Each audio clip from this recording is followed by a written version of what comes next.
Hi friends, എല്ലാവർക്കും online ക്ലാസ്സിലേക്ക് സ്വാഗതം. ഇന്ന് നമ്മൾ ഡിസ്കസ് ചെയ്യുന്നത് 6th class social science first chapter early human and civilization എന്ന പാഠഭാഗം നമ്മൾ ഡിസ്കസ് ചെയ്ത് ഓൾറെഡി 2 പാർട്ട് നമ്മൾ അപ്ലോഡ് ചെയ്തിട്ടുണ്ട്. അതിൻ്റെ എക്സാം ബേസ്ഡ് ക്വസ്റ്റ്യൻസ് ആണ്, യൂണിറ്റ് ടെസ്റ്റ് ക്വസ്റ്റ്യൻസ് ആണ്. നിങ്ങൾക്ക് എക്സാമിനൊക്കെ ഉപകരിക്കാവുന്ന ഒരു ചോദ്യ പേപ്പറാണ് ഇതിൽ ഉൾപ്പെടുത്തിയിരിക്കുന്നത്. അപ്പം നിങ്ങൾക്ക് എങ്ങനെയാണ് എക്സാമിന് ക്വസ്റ്റ്യൻ വരിക എന്നൊക്കെ ഇതിലൂടെ നിങ്ങൾക്ക് മനസ്സിലാവും. ഓക്കെ, അപ്പം നമുക്ക് ആദ്യത്തെ ക്വസ്റ്റ്യൻ നോക്കാം. ഫസ്റ്റ് ക്വസ്റ്റ്യൻ ഇതാണ്: who proposed the scientific view on the origin of human beings through the theory of evolution? അപ്പോൾ നമ്മൾ തിയറി ഓഫ് ഇവല്യൂഷൻ പഠിച്ചിട്ടുണ്ടല്ലേ. അപ്പോൾ അത് ആരാണ് ഇൻട്രൊഡ്യൂസ് ചെയ്തതെന്നാണ് ചോദിച്ചിരിക്കുന്നത്. First answer option Albert Einstein, second one Charles Darwin, third one Isaac Newton, fourth one Aristotle. അപ്പോൾ ഏതാണ് correct answer? നമ്മൾ ഇവല്യൂഷൻ തിയറി പഠിച്ചല്ലോ. അപ്പം നമുക്ക് ഓപ്ഷൻ വന്നിരിക്കുന്നത് ഏതാണ്? ഓപ്ഷൻ ബി ആണ്. ചാൾസ് ഡാർവിനാണ് ദ തിയറി ഓഫ് എവല്യൂഷന് പ്രപ്പോസ് ചെയ്ത ആൾ. Okay, next question, second question: the period in which early human used rough stones from their surroundings as weapons is known as.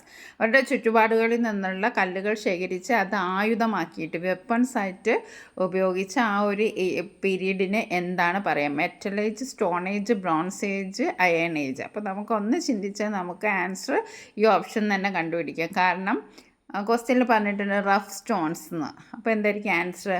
Option B ആണ്, stone age ആണ്. Rough stones വെപ്പൺസായിട്ട് use ചെയ്ത ആ ഒരു പീരീഡിന് പറയുന്ന എന്താണ്? Stone age.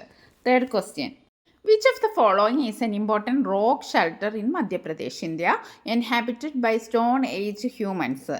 Stone age humans താമസിച്ചെന്ന് പറഞ്ഞ റോക്ക് ഷെൽട്ടർ നമ്മൾ ടെക്സ്റ്റ് ബുക്ക് പഠിച്ചിട്ടുണ്ട്, മധ്യപ്രദേശിലാണ്. അപ്പോൾ അതിൻ്റെ പേരാണ് ചോദിച്ചിരിക്കുന്നത്. ഓപ്ഷൻ കണ്ടാൽ തന്നെ നിങ്ങൾക്ക് മനസ്സിലാവും, പക്ഷെ കൺഫ്യൂഷൻ ഉണ്ടാവരുത്. ഭീംബെട്ക, ഹാരപ്പ, മോഹൻജദാരോ, അജന്ത. അപ്പോൾ ഏതാണ് കറക്റ്റ് ആൻസർ?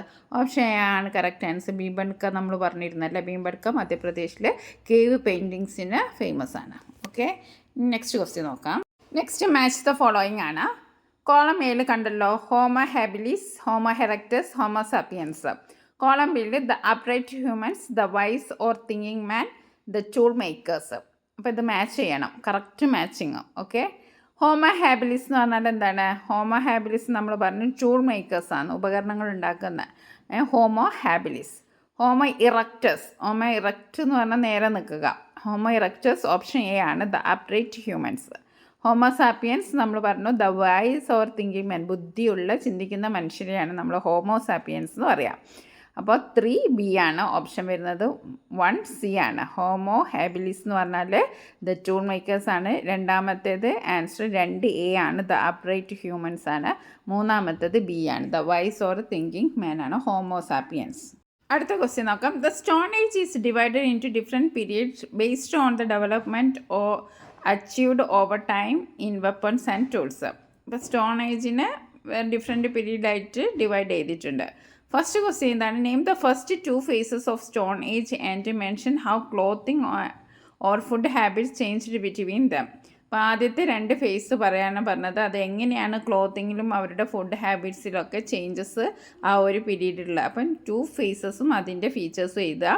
രണ്ടാമത്തെ question: which phase marks the beginning of agriculture? What 2 major invention were made during this time? Agriculture തുടങ്ങിയ പീരീഡ് ഏതാണ്? കൂടാതെ 2 മേജർ കണ്ടുപിടുത്തങ്ങളും ആ പീരീഡിൽ കണ്ടുപിടിച്ച 2 കണ്ടുപിടുത്തങ്ങളാണ് നമ്മൾ എഴുതേണ്ടത്. ക്വസ്റ്റ്യൻ നിങ്ങൾക്ക് മനസ്സിലായല്ലോ. The stone age is divided in to different period based on the development achieved over time in weapons and tools. അപ്പോൾ സ്റ്റോൺ ഏജ് 3ആയിട്ട് ഡിവൈഡ് ചെയ്തത് നമ്മൾ പഠിച്ചിട്ടുണ്ട്. അതിൽ ആദ്യത്തെ ക്വസ്റ്റ്യന് name the first 2 phases of stone age. Stone ഏജിൻ്റെ 2 phases 2 period എഴുതാനാണ്. രണ്ടാമത്തെ ക്വസ്റ്റ്യന് ബിഗിനിങ് ഓഫ് അഗ്രികൾച്ചർ ഏത് ഫേസിലാണ് തുടങ്ങിയത്.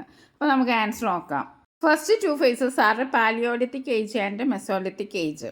ഫസ്റ്റ് 2 phases ഏതൊക്കെയാണ്? പാലിയോലിത്തിക് ഏജും മെസോലിത്തിക് ഏജും. അപ്പോൾ in paleolithic age humans relied on hunting and gathering. Paleolithic ഏജിൽ ഹ്യൂമൻസ് എന്തിനാണ് ആശ്രയിച്ചിരുന്നത്? ഹണ്ടിങ്ങും അതേപോലെ തന്നെ ഗാദറിങ്ങും. മെസോലിത്തിക് ഏജ് വരുമ്പോൾ they shifted to using edible grasses and fish for ഫുഡിൽ അവർക്ക് മാറ്റം ഉണ്ടായി.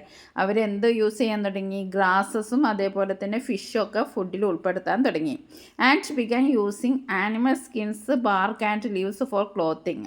വസ്ത്രങ്ങളായിട്ട് അവർ മൃഗങ്ങളുടെ തോല്, അതേപോലെ തന്നെ മരത്തിൻ്റെ തോല്, മൃഗത്തൊലി, അതേപോലെ മരത്തിൻ്റെ ബാർക്ക് എന്ന് പറഞ്ഞാൽ മരത്തിൻ്റെ തോല്, ലീവ്സൊക്കെ ക്ലോത്തിങ്ങിനായിട്ട് ഉപയോഗിക്കാൻ തുടങ്ങി. അതാണ് പാലിയോലിത്തിക് ഏജും മെസോലിത്തിക് ഏജിലും ഉള്ള ഫീച്ചേഴ്സ്.